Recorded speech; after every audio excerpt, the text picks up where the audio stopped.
menjelaskan hari ini tentang bagaimana Kenapa? integrasi antara ilmu psikologi dengan karya Roh Kudus dan komunitas di dalam Sudah. gereja. Dibuat oleh saya sendiri dan saya ingin menjelaskan dulu latar belakang masalah dari presentasi ini atau apa yang ingin saya bagikan. Dan dalam melihat masalah kesehatan mental, seringkali kita itu menemukan dua pandangan yang ekstrim.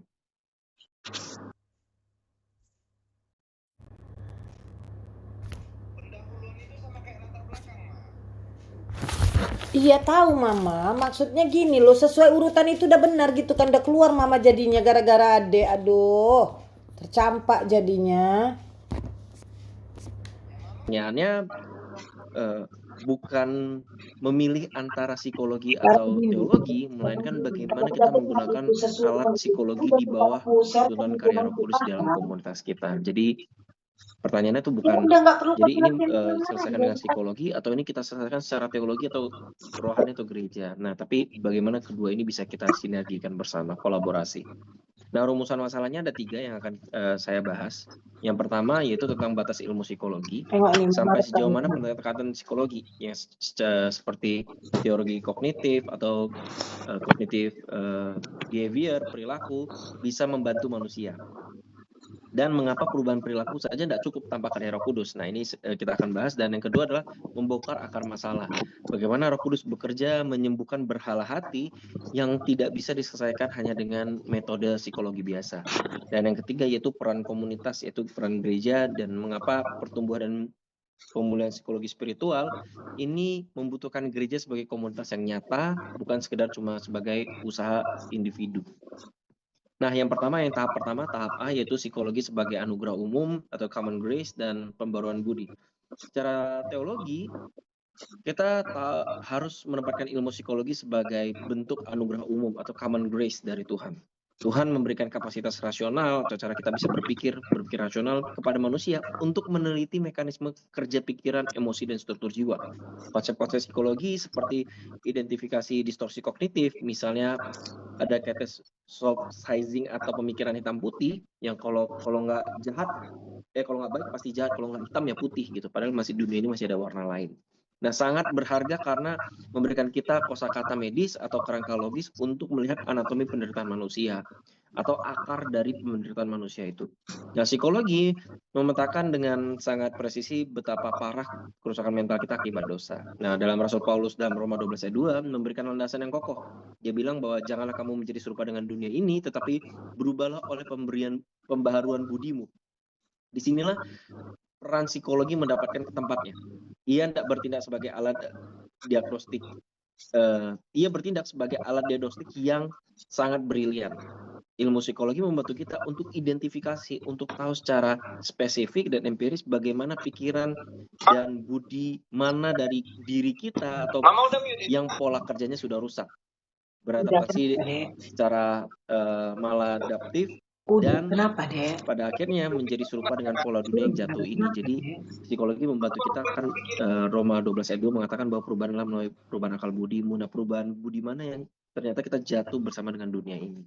Nah, psikologi itu membantu kita untuk tahu dengan hal itu. Lalu masuk ke tahap yang kedua tentang berhala hati dan modifikasi perilaku. Meskipun psikologi sangat brilian dalam mendiagnosis masalah kognitif atau pemikiran kita, ia memiliki batas yang absolut.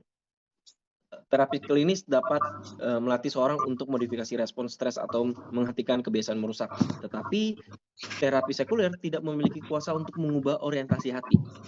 Nah, dalam perspektif Injil, akar terdalam dari kecemasan yang ekstrim, perfeksionisme yang melumpuhkan, atau depresi kronis bukan sekedar kesalahan logika di otak. Akarnya adalah apa yang kita sebut sebagai berhala hati atau cinta yang salah tempat. Nah, masalah kejiwaan memuncak ketika kita menjadikan penerimaan orang, validasi sosial, atau ilusi memegang kendali penuh sebagai Tuhan yang kita menjadi Tuhan dalam hidup kita, yang mendikte harga diri kita.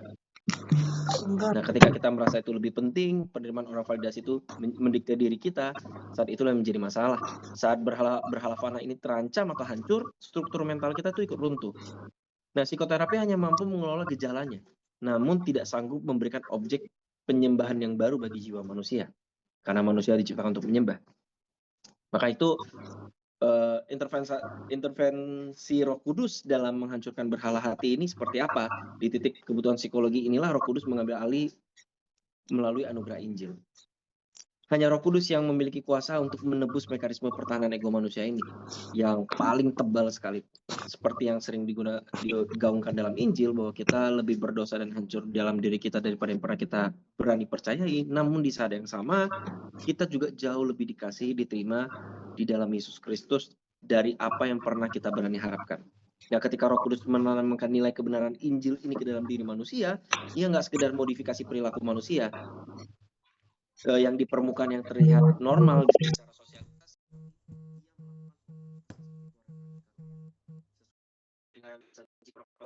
Halo Kak, tadi aku apa yang diperbaiki ya? Soalnya aku nggak dengar, anakku nangis. Hah? Lalu memberikan jaminan identitas yang Oh iya ya. Oke, makasih ya Kak. Aku tadi nggak konsen, anakku nangis. Oke, makasih Kak. Shalom. Pertanyaan selanjutnya kan di manakah proses regenerasi hati dan pembaruan pikiran ini dipelihara, dijaga untuk bisa terus-menerus, karena ini nggak mungkin cuma bisa sekali. Jadi transformasi ini tidak dirancang untuk bertumbuh dalam isolasi. Praktik psikoterapi modern mungkin seringkali bersifat sangat individualisme. Sebuah interaksi tertutup, steril, pokoknya hanya antara klien dan konselor. Namun rancangan Allah untuk pemulihan jiwa manusia bersifat komunal. Pemulihan yang berkelanjutan sangat bergantung pada pertumbuhan yang berbasis hubungan antara manusia yang nyata. Gereja nggak boleh cuma sekedar menjadi institusi penyelenggara ibadah di hari Minggu atau sekedar cuma mengejar angka pertumbuhan jemaat atau angka kehadiran jemaat. Gereja harus berfungsi sebagai komunitas penebusan, sebuah ruang di mana nilai-nilai kebenaran tidak hanya diajarkan, tapi dihidupi, digesekkan, dan dibagikan secara mendalam. Nah, dalam ekosistem komunitas inilah pemulihan mulai diuji. Gereja ada kewajiban untuk saling mengampuni, menanggung beban, dan membuang topeng kesempurnaan yang kita pikir kita adalah orang yang sempurna. Jadi seperti Yakobus 5:16 menegaskan, karena itu hendaklah kamu saling mengaku dosamu dan saling mendoakan supaya kamu sembuh. Nah, ayat ini mengunci sebuah fakta psikologis dan spiritual sekaligus, yaitu kesembuhan mental dan rohani kita terikat erat pada kemampuan kita untuk membangun komunitas yang otentik. Jadi kesimpulan dari saya, sebagai kesimpulan kita dapat menegaskan bahwa integrasi antara psikologi, peran Roh Kudus dan komunitas gereja bukan sekedar pilihan. Jadi bukan pilihan selesaikan secara psikologi aja atau biarkan Roh Kudus bekerja atau kita selesaikan secara konselor atau konseling di gereja, enggak. Tapi tiga-tiganya itu punya kerjasama yang dibutuhkan. Jadi melainkan kerjasama yang saling melengkapi. Psikologi berfungsi sebagai alat bantu yang luar biasa untuk memahami akar kesehatan mental dan penderitaan batin kita. Namun psikologi ini memiliki keterbatasan. Ia nggak bisa memberikan pemulihan batin yang menyeluruh atau whole atau utuh. Tanpa bantuan dan pembaruan dari Roh Kudus, segala bentuk terapi atau pembaruan perilaku hanya menyentuh permukaan tanpa mengubah inti dari masalahnya. Nah, jadi Roh Kuduslah yang mampu memberikan ketenangan sejati dan memulihkan hati kita dari hal-hal yang menjauhkan kita dari Tuhan. Jadi pada akhirnya proses pemulihan ini menjadi lengkap saat kita hidup dalam komunitas gereja. Disinilah kita bisa membangun hubungan yang tulus, saling mendukung, dan merawat satu dengan yang lain sebagai sesama manusia yang sedang berproses di dalam kasih Kristus. Ini adalah daftar referensi yang saya dapatkan, dan sekian, terima kasih banyak Pak.